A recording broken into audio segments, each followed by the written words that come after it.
तुम श्योर हो? इस ग्रंथ में वही लिखा है, देख। जिस रात चंद्रमा काली घटाओं के अंधकार में पूरी तरह से डूब जाएगा, उस रात गर्भांतर का दरवाजा असुरों के लिए खुलेगा, और अगर किसी भी रौद्री की महक उन तक पहुंची तो वो अंदर आ जाएंगे। मुझे लगता है शायद यही वो रास्ता है जिससे बाहर निकल सकते हैं। पर हमें क्या पता कि कहाँ है और क्या है ये दरवाजा? एक काम करते हैं, उन अम्मा से पूछते हैं कि किस दरवाजे की बात हो रही है यहाँ।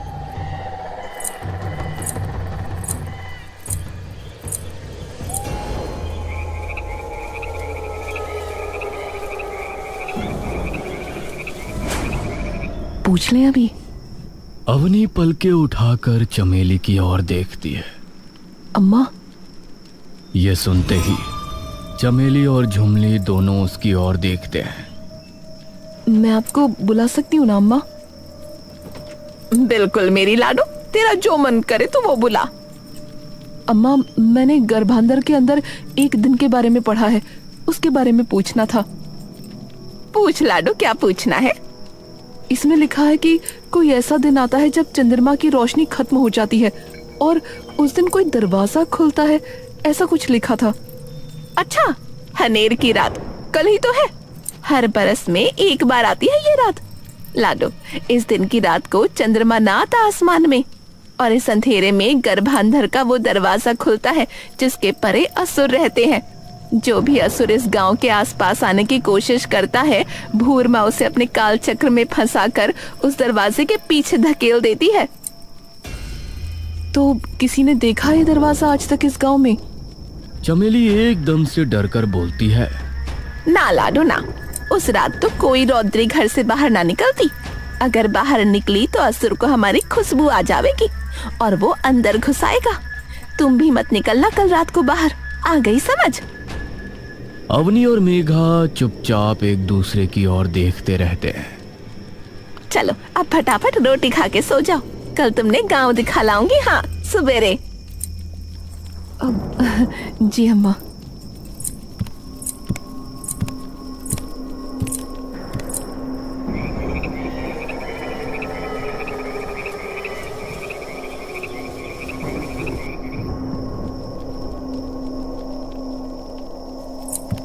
झुमली। हाँ माई, इनके सोने खातिर कपड़े बिछा दे, चल। झुमली उठकर जमीन पर कुछ गद्दे बिछा देती है और मेघा और अवनी चुपचाप जाकर वहां लेट जाती है। अवनी, मैं बिना राहुल के नहीं जाने वाली यहाँ से। मैंने कहा ना, लेके भी मैं आई थी और लेके जाऊंगी भी मैं ही। पर हमें क्या पता कि वो कहाँ है? देख, जितना मैंने अभी तक पढ़ा उससे सिर्फ यही पता लगा है कि इस जगह सिर्फ लड़कियां रह सकती हैं। बाकी कोई अगर यहाँ आना चाहेगा तो वो आ नहीं पाएगा कभी। और इन सारी चीजों में एक बात कॉमन है। कौन सी बात? तुम्हारे साथ तुम्हारी टीम गई, उस टीम के सारे लड़के गायब हुए, लेकिन तुम्हें कुछ नहीं हुआ। और यहाँ भी यही हुआ, हम दोनों ठीक हैं, लेकिन बस राहुल गुम हो गया। तो मतलब तुम ये कह रही हो कि यहाँ सिर्फ लड़कियां ही आ सकती हैं? हाँ, अम्मा ने भी यही कहा ना कि कोई असुर अगर यहाँ आने की कोशिश करता है तो भूरमा उसे अपने काल चक्र में फंसा लेती है। तो मतलब राहुल भी वहीं फंसा हुआ है, क्योंकि वो लड़की नहीं है। हो सकता है। तो अब हम क्या करेंगे? शांत हो जाओ मेघा, फिलहाल आराम से सो जाओ, क्योंकि हम दोनों को आराम की बहुत जरूरत है। आई प्रॉमिस, मैं सारे सवालों के जवाब ढूंढ लूंगी। मेघा और अवनी धीरे धीरे उस चांद तले गहरी नींद में ढल जाते हैं।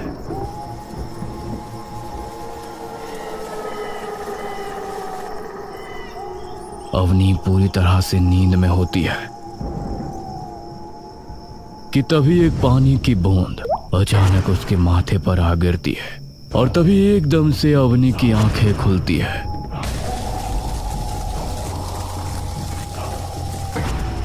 अवनी की नजरें सबसे पहले मूर्ति के चेहरे की ओर जाती है और जिसे देख अवनी के सांसें कुछ देर के लिए ठंडी पड़ जाती है।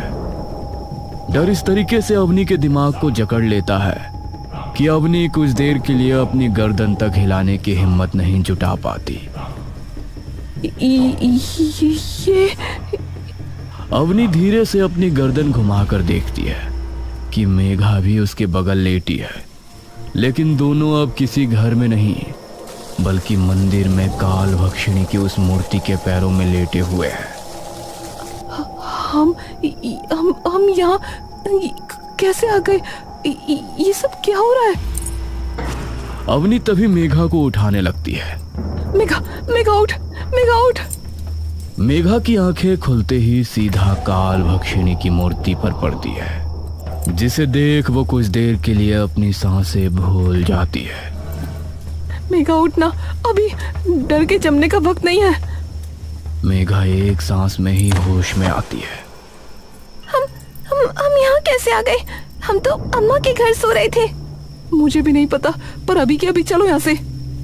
मेघा और अवनी अपनी कांपते सांसें बटोर मंदिर के दरवाजे की ओर भागती है, लेकिन जैसे ही मेघा और अवनी मंदिर की दहलीज पार करने ही वाली होती हैं, तभी मंदिर का दरवाजा अपने आप जोर से बंद हो जाता है। मेघा और अवनी एकदम से डर कर पीछे हो जाते हैं और तभी उनके पीछे से एक बार फिर वही आवाज आती है, मना किया था ना।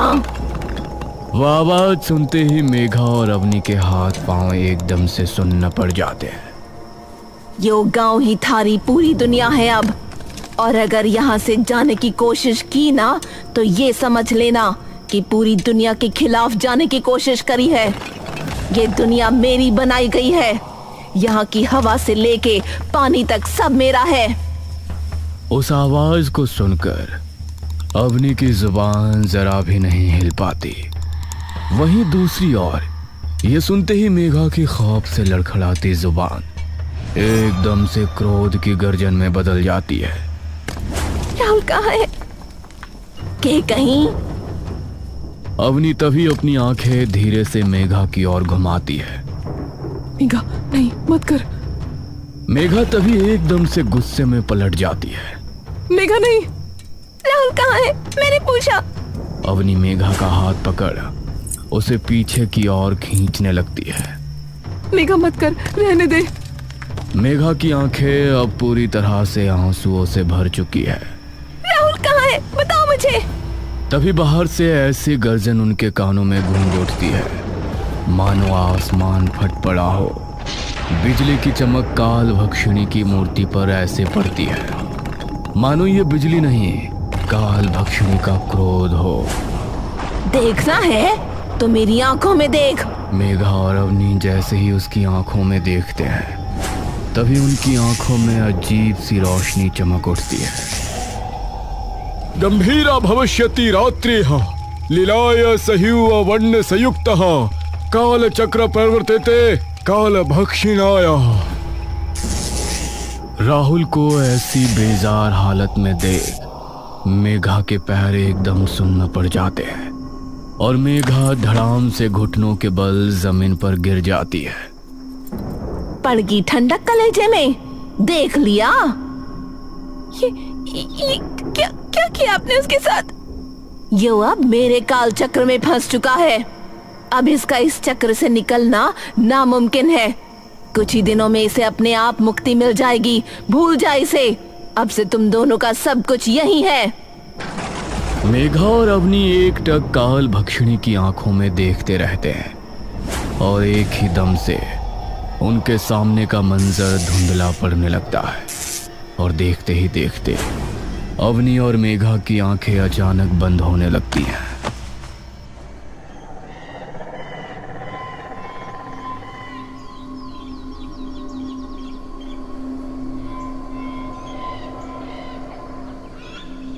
भाण, अरे उठ जाओ, यहाँ कब से मैं आ गई?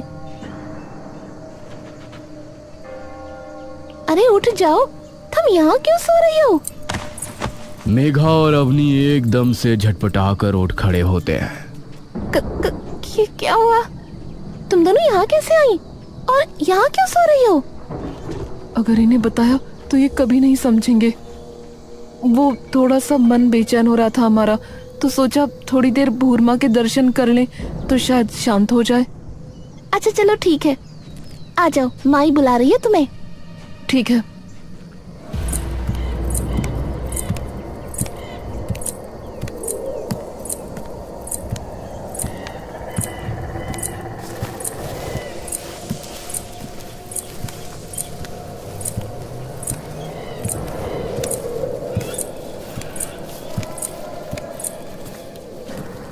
अरे लाडो, कहाँ चली गई थी? अरे अम्मा, मंदिर में मिली सोती। अरे थारी, क्यों भला? वो कुछ नहीं, बस थोड़ा सा मन बेचैन हो रहा था तो सोचा एक बार भूरमा के दर्शन कराएं, क्या पता शांत हो जाए। वहां गए तो पता नहीं कब वहीं आंख लग गई। अच्छा चलो ठीक है, तुम दोनों बैठ जाओ, मैं इतने कुछ खाने को बना दूं तुम्हारे लिए, उसके बाद गांव दिखा के लाऊंगी। ठीक है। चमेली और झुमली खाना बनाने लगते हैं। तभी मेघा अचानक अवनी के पास आती है और उसे बाहर की ओर खींच लेती है।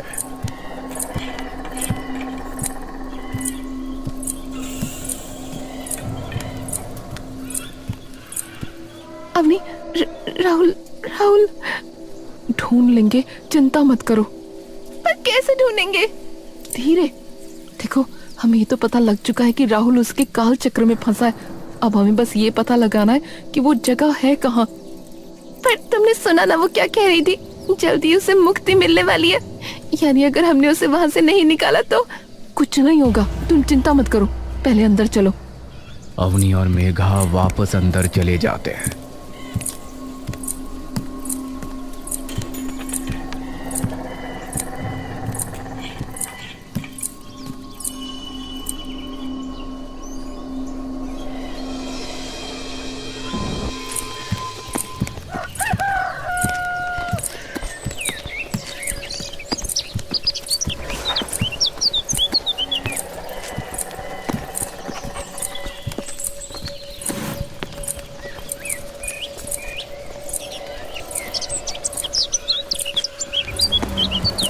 देख लाडो, मंदिर तो तूने देख ही लिया है। मैंने बताया था ना, ये गांव हमारी भूरमा के गर्भ के अंदर है। तो जो मंदिर है वो गांव के एकदम बीचों बीच है, यानी भूरमा की नाभि पे।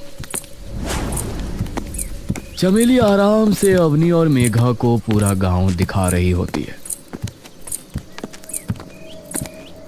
तभी अवनी बातों ही बातों में अपने जवाब ढूंढना शुरू कर देती है। अम्मा, वैसे जिस कालचक्र की आपने बात की वो कालचक्र है क्या? काल चक्र लाडो, माना जाता है भूरमा ने उन शैतानों को अपनी तंत्र विद्या से अपनी आंखों में कैद कर लिया था। अब ये तो हमें भी नहीं पता कि कैसे कैद किया था, पर उसे ही काल चक्र कहते हैं। अच्छा,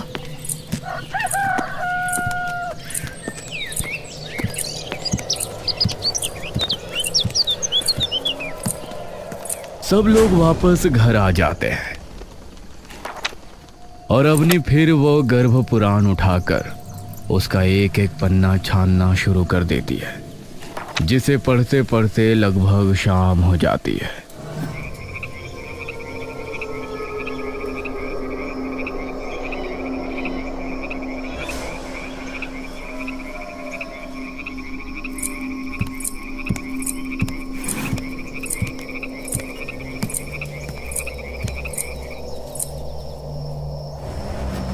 अवनी, आपको पता है ना कि आज हनेर की रात है, जिसकी बात अम्मा कर रही थी। अगर आज नहीं निकले तो यहाँ 1 साल के लिए फंस जाएंगे और राहुल के पास इतना वक्त नहीं है। अवनी एकदम से अपनी नजरें ऊपर करती है। मिल गए सारे जवाब। ये सुनते ही मेघा की आंखें खुशी से बड़ी हो जाती हैं। सच में? हाँ, इस पुराण में इस गांव का नक्शा है जो बिल्कुल उसी पत्थर की तरह दिखता है जो तुम लास्ट टाइम लेकर आई थी। तो उससे कैसे पता चलेगा? उस नक्शे के हिसाब से गांव का जो मंदिर है वो गांव के बीचों बीच है। और अम्मा ने क्या कहा था याद है? कि वो मंदिर जहाँ भूरमा की नाभि है वहाँ बना है। तो अगर हमें बाहर निकलना है तो हमें उत्तर दिशा की ओर भागना पड़ेगा, उनके मुंह की ओर। वही है वो दरवाजा जो आज रात खुलेगा। और राहुल कहाँ है? कल जब राहुल को देखा तो उसकी आंखों में देखा था, और अम्मा भी कह रही थी कि उन्होंने अपनी आंखों में कैद कर लिया था असुरों को, तो वो जरूर वहीं होगा। मतलब हमें आज रात ही निकलना होगा? हाँ।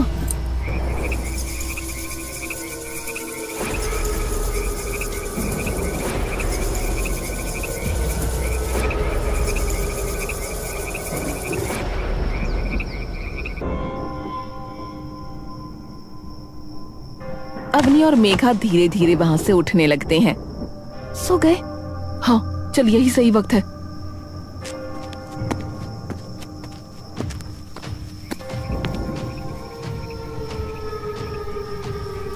जाना कहाँ है? सीधे चलते जाओ। अवनी, पहले राहुल के पास चलेंगे। वहीं तो जा रहे हैं, काल भक्षिणी की आंखों की तरफ। अवनी और मेघा तेजी से आगे बढ़ती रहती हैं। तभी उनके सामने एक ऐसा मंजर आ जाता है जिसे देखकर अवनी और मेघा का पूरा शरीर एकदम से मानो पत्थर सा बन जाता है।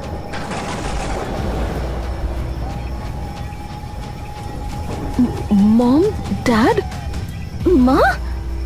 और जैसे जैसे वे लोग अपने कदम उनकी ओर बढ़ाते हैं, अवनी और मेघा भी एक एक कदम पीछे हो जाते हैं। आ जाओ अबू हमारे पास। आ जाओ अबू, डैड बुला रहे हैं। आपको सुन नहीं रहा? नहीं नहीं नहीं नहीं, ये नहीं हो सकता। तभी मेघा एकदम से अवनी का हाथ थाम लेती है। अवनी, कोई भी नहीं। काल भक्षिणी की आंखें हमारे डर हमें दिखा रही हैं। आंखें बंद करो और अपने डर का सामना करो। मेघा और अवनी आंखें बंद कर उनकी ओर दौड़ने लग जाती है और एकदम से उनके आर पार निकल जाती है। और जैसे ही वे अपनी आंखें खोलती हैं तो वे देखती हैं कि सामने राहुल एक अग्निकुंड के सामने बैठा है। राहुल! मेघा बिना कुछ सोचे समझे सीधा उसकी ओर दौड़ना शुरू कर देती है। मेघा नहीं, रुको। मेघा जैसे ही अपना हाथ राहुल की ओर बढ़ाती है तभी उसका हाथ राहुल के आर पार चला जाता है। मेघा एकदम से डर कर पीछे हो जाती है। ये क्या है? ये क्या हुआ? तभी स्त्री के लिबास में बैठा वो आदमी गुस्से से उनकी तरफ देखता है। इसकी आत्मा अब काल चक्र में फंस चुकी है भूरमा के। इसका शरीर यहाँ नहीं, कहीं और है। कहाँ है? ये तुम्हें कभी नहीं पता लगेगा। तभी मेघा एकदम से राहुल के सामने चली जाती है।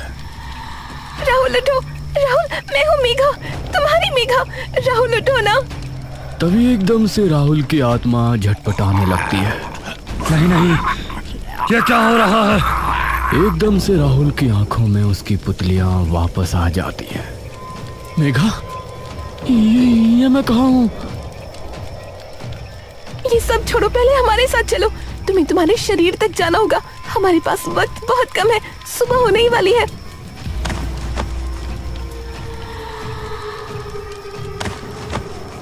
तभी वो आदमी उनके सामने आकर खड़ा हो जाता है। मैं कहीं नहीं जाने दूंगा।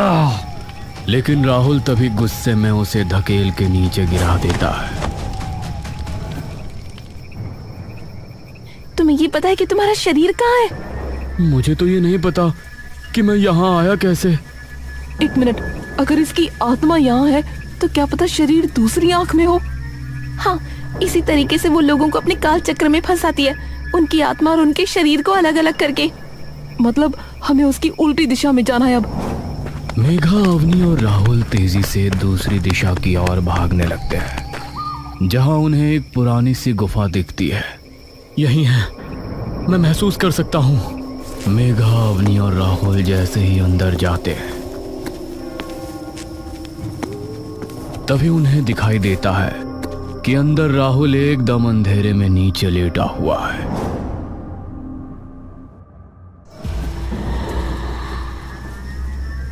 जाओ अपने शरीर में वापस।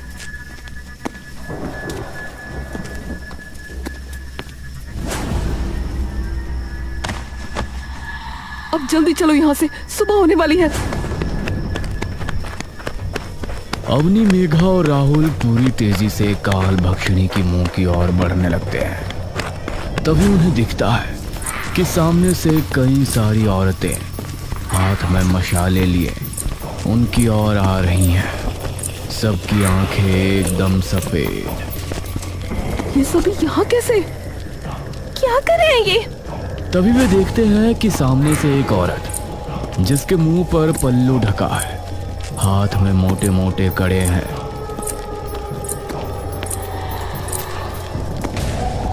वो उनकी ओर बढ़ रही होती है। ये तो कौन है ये? काल भक्षिणी? कौन? मना किया था ना, मना किया था। मैंने कहा था कि नहीं जाना। तुम्हारी हिम्मत कैसे हुई? अब भुगतो तो हट जाना। काल भक्षिणी अपने हाथ हवा में उठाती है और सारी औरतें भी अपने हाथ हवा में उठा लेती हैं और देखते ही देखते सभी औरतें अपने दोनों हाथ आपस में भिड़ाकर अपने कड़े बजाने लगती हैं, जिसकी आवाज सीधा मेघना और अवनी के कानों में प्रचंड रूप से कौंध जाती है। ये क्या हो रहा है? ये आवाजें बढ़ती जा रही है। लेकिन राहुल को मानो उस आवाज से कोई फर्क नहीं पड़ता। पर राहुल को कुछ क्यों नहीं हो रहा? मेघा की आंखें एकदम से बड़ी हो जाती हैं। क्योंकि वो लड़की नहीं है। ये लोग इसलिए औरतों के अलावा किसी और को अंदर नहीं आने देते, क्योंकि उन पर काल भक्षिणी का कोई कंट्रोल नहीं है। किसी की भी आंखों में आंख मत मिलाना। राहुल सिर्फ जमीन पर देखकर आगे बढ़ने लगता है और काल भक्षिणी एकदम से तेज कदमों से उनके पीछे पीछे आने लगती है। राहुल जल्दी चलो, वो आ रही है। तुम्हें कोई दरवाजा दिख रहा है सामने? नहीं, तभी राहुल को दूर कुछ चमकता नजर आता है। और वहाँ कुछ चमक रहा है। वहीं जाते जाओ, जल्दी। राहुल तेजी से आगे बढ़ता है और देखता है कि सामने दरवाजे के आकार में रोशनी चमक रही है। मिल गया। राहुल तेजी से आगे बढ़ने लगता है, लेकिन वो दरवाजा अब धीरे धीरे बंद होना शुरू हो जाता है। ये तो बंद हो रहा है। अवनी ऊपर की ओर देखती है, जहां रात ढल रही है और आसमान में सूरज धीरे धीरे चढ़ रहा है। दिन चढ़ने वाला है, जल्दी भागो राहुल।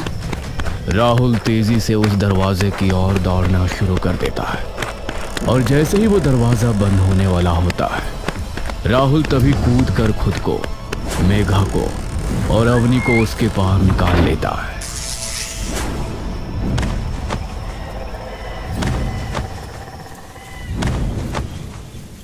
उनके सामने एक लंबा सा रोड है। क्या हम बाहर आ गए? तभी रोड पर बड़ा सा ट्रक आता है, जिसके अंदर एक हट्टा कट्टा आदमी बैठा होता है। वो ट्रक वाला उनके पास आकर ट्रक रोकता है। ओए बीर जी, क्या हो गया? सब ठीक है? ये सुनते ही तीनों के चेहरे पर मुस्कान आ जाती है।